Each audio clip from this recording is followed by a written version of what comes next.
a job to do, and God willing, we will do it to the success and to the satisfaction of the majority of Nigerians who want this process to succeed.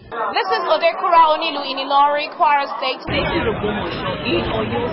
Today night, April 2011, we're at Nasarawa State in Kefi.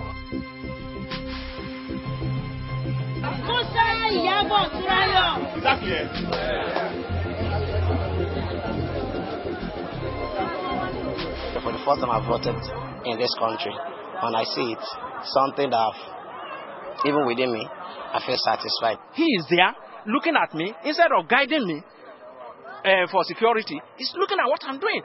It's not all security that will be, directing people. They have other obligations, doing other things. So I don't know what this man is talking about.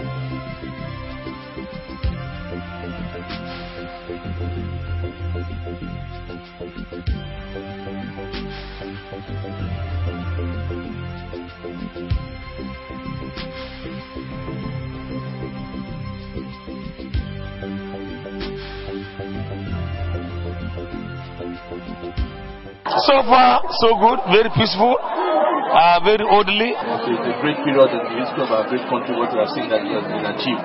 History is going to be made today, inshallah.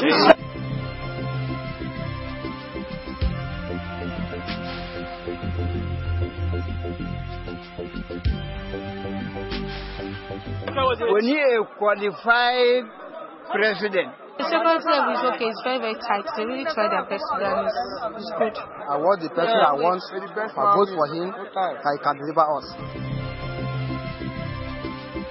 I don't think the last election went well.